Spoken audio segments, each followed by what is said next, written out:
¿Qué tal, amigos? ¿Cómo están? Mi nombre es Rogelio González. ¿Y qué creen? Que el día de hoy estoy transmitiendo en vivo y en directo desde Desierto de los Leones, una ruta de montaña para ciclistas. Y bueno, como ya también se los platiqué en su momento, pues a mí me encanta el tema de las bicicletas y bueno, aquí les presumo mi bicicleta. Entonces, bueno, lo que vamos a hacer el día de hoy es que me van a acompañar por toda la ruta. Prácticamente son cerca de 30-40 minutos que vamos a estar subiendo por la montaña hasta la parte más alta y luego de regreso. Y entonces la pregunta del día de hoy es: ¿qué tan importante son los abogados en el negocio de los remates hipotecarios? Bueno, yo les diría que es muy, pero muy importante, porque acuérdense que prácticamente lo que estamos haciendo es comprar un bien inmueble resultado de una demanda que interpuso un banco por incumplimiento de un crédito hipotecario. Así de simple. Y entonces ustedes se preguntarán, bueno, pues entonces, ¿cuáles son las razones por las cuales normalmente se contrata un abogado? Yo les diría, prácticamente son 4 las razones por las que se les contrata. En primer lugar, bueno, pues se les contrata para que hagan la revisión del expediente ante el juzgado, ya saben, con la cual pues a ustedes les ayudaría a hacer un dictamen de la viabilidad para comprar el remate. La otra, pues obviamente, pues para llevar el caso y llevarlo obviamente a buen término. La otra, por ejemplo, para revisar ese documento con el cual ustedes van a ser propietarios del remate, que ya se los adelanté en otro video, que en el caso de los derechos litigiosos, bueno, pues es una cesión de derechos litigiosos, y en el caso de los otros remates, pues es una escritura de adjudicación. La cuarta razón por la que también se les contrata a los abogados, pues es también para revisar esos contratos que ustedes celebran con los inversionistas, ya saben, para invitarlos a invertir en el negocio de los remates hipotecarios. ¿Y existe alguna forma correcta o incorrecta para contratar a los abogados? La respuesta es sí.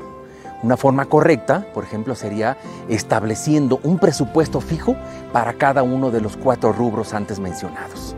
Sí, ya saben, o sea, de alguna manera también existen otras formas, por ejemplo, a través de una iguala mensual, que a muchos de los abogados les gusta. Sin embargo, para nuestra inversión, esa forma de trabajar no es viable. ¿Por qué? Porque lo que se necesita es que se fijen siempre los costos. O sea, por ejemplo, ¿cómo vas a prometer un rendimiento sobre la inversión a los inversionistas si los costos siempre van a estar variando? En otras palabras, ¿cómo puedes asegurar una utilidad fija para el proyecto si los costos van a estar variando? Entonces, inevitablemente, lo que se tiene siempre que hacer es fijar los costos siempre en la medida de lo posible y obviamente para el caso de los abogados, pues no es la excepción. Otra cosa que también es muy importante, que a mi punto de vista es básico, es entender la diferencia entre lo que son sus honorarios y los gastos. O sea, tú no puedes permitirte el no entender la diferencia entre esos dos gastos.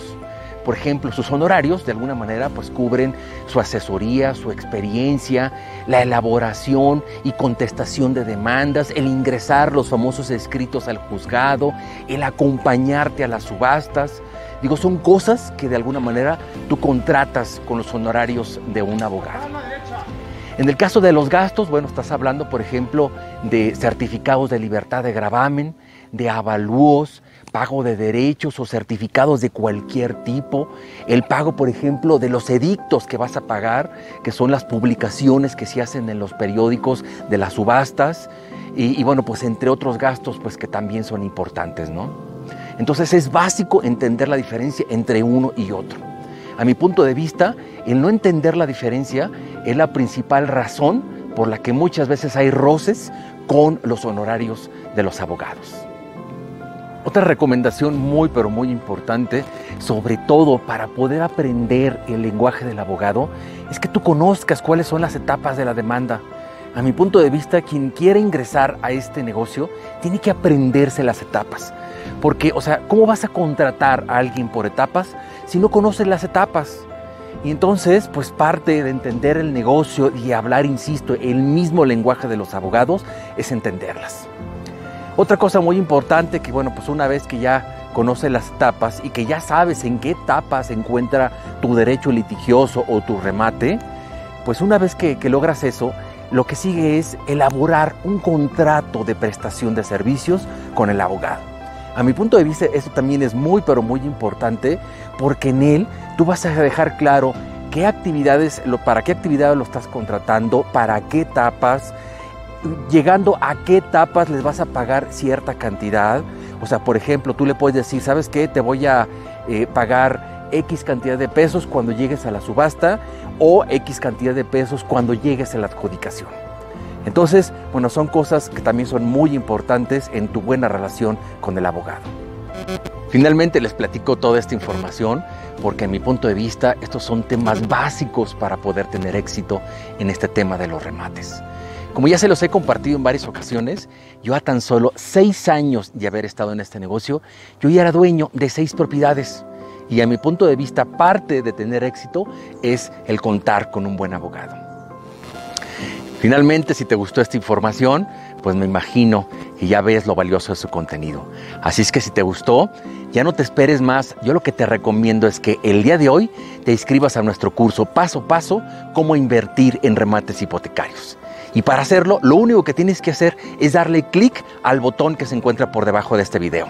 Te mando un abrazo, nos vemos en el curso. Mi nombre es Rogelio González.